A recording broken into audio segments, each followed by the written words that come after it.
Hello everyone, welcome to the YouTube channel ExcelVBA Expert. In today's video, we are going to solve top 5 data analysis in the logical question. In these questions that we are going to use our brain, and we will also do the deep dive into the data set, and we will understand the question from the one statement, and we have to solve it because such a question we usually face in an interview where nobody gives the clue that how we can solve these questions, right? So here we do have our 5 data sets for the 5 questions. So in the first question that we have that using the data set in data 1, which means this is the data we do have. From this data we have to calculate the sales by the region and product using the formula no pivot table, and identify the top selling product in the each region as well. So what you can do, you can simply just copy and paste your region and product here and remove the duplicates. Okay, what you can do, you can simply copy and paste somewhere and get here sales, total sales. So total sales, use here sum if and get the sum of the sales basis these two criteria. If you know the sum if, so simple sum if that you have to use. Okay, this is the sum if, and after that it also says that you also have to highlight your max, the top selling products as well. Okay, so select it like this. Okay, and press just go in the conditional formatting, go in the new rule, and here we have to apply the one condition formatting equal to, simple equal to, if this value is equal to max ifs, use max ifs, select the range and criteria. Okay, 1 2.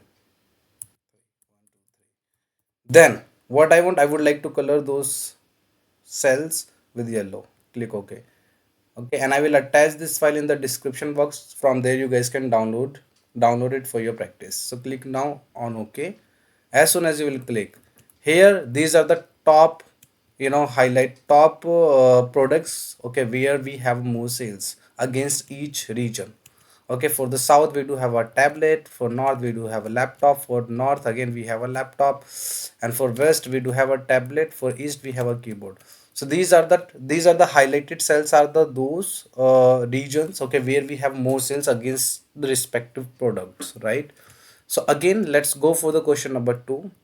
In the question number 2 here, from the data 2, find the employees whose salary is above the department average. For example, here we have the employee ID, just copy it, okay, and paste it and remove the duplicates.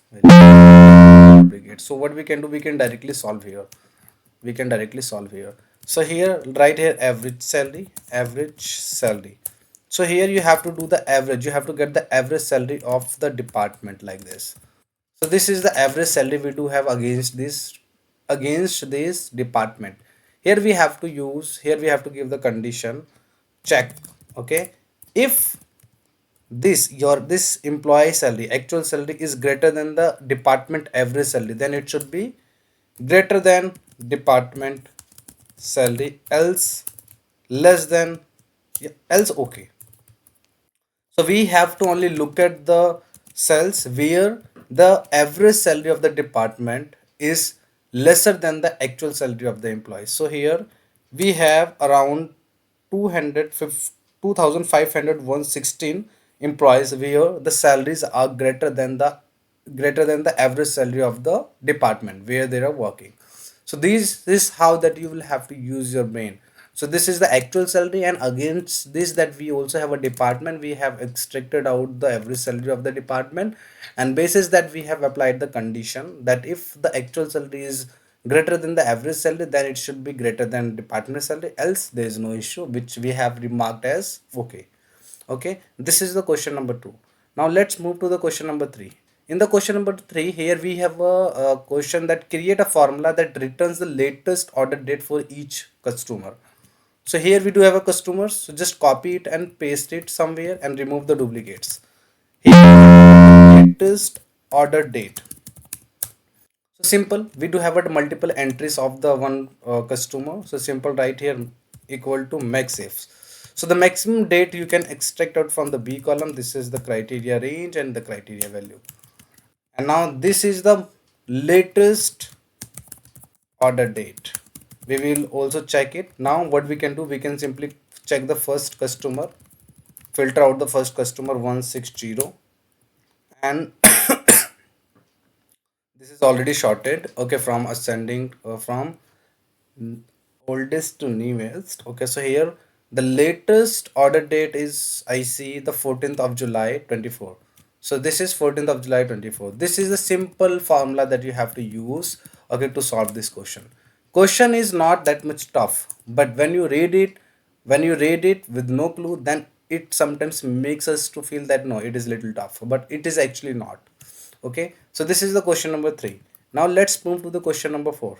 In the question number 4, here we it says that from data 4, calculate the monthly revenue and determine which month had the highest growth compared to the previous month. So here we can simply use the pivot table. Okay, we can use the pivot table. Just draw the pivot table here, and now just order date, and here instead of year I would like to have here the year and month only, not quarter. Okay, this is year wise, so year and month wise revenue. Okay, this is the actual revenue. We also have to cover, just again drag it here, right click and summarize value, not show value as comparison. We here we have to do the comparison in the amount. For example, let's see in the amount difference from instead of base item, instead of March, get, consider it as the previous. Click OK. So this is something, it says that, as compared to the Fab Jan, we are a less, we have a less revenue in the Fab as compared to the Jan. When you go little down, so it says that in the March as compared to the Fab, you have more revenue. When you go for the April, so April says that you have less revenue as compared to the March. So this is the compare, this is CD column that we have compared the revenue growth from the previous month. That's what actually we have done for the each year that we have done this separately, and this is how we can do the data analysis. Okay, so this is question number 4. Now let's move to the question number 5. In the question number 5, it says using data 5, identify the duplicate transaction ID and return their count. So what we can do, we can simply write here the one function as countif, use the countif and get the count of the transaction. If anything, if any transaction IDs, I mean, if count is 1 against the transaction ID, which means it is unique. Okay, and if anything is greater than 1, which means that transaction ID, those transaction ID, is being repeated. So what we can do, we can write here equal to filter. Okay, just filter the transaction ID. Okay, and the criteria is countif is greater than 1. Okay, and also write and also put here as unique, so that we have only unique records. Okay, how many? 1427 records we do have a unique, and here against this transaction ID we need to get the count. So count, actual count, so equal to countif. Okay, this is the criteria range and criteria value. So this is the, so you also can sort it. We have to copy and paste it. Okay, value paste we have to, but I'm just copying and pasting the formula. Now we can copy and paste it, and if we will do the sorting here, if we will do the sorting largest to smallest, this is the function now. So let's press F2. We have to, we have to copy and paste it, but I don't want to do that. So easily what you need to do, you have to use this formula to get your transaction ID, only those transaction IDs which are being repeated more than one times, right, in the data. And again, once we have that particular transaction ID, against that we can simply use the our countif. Okay, which will help us to get the exact count of the transaction ID, how many times the each transaction ID is being repeated. Okay, that's how that we can calculate it. I hope you guys have understood this, and I will attach this file in the description box. From there you guys can download it for your practice. So thank you so much everyone for watching the video.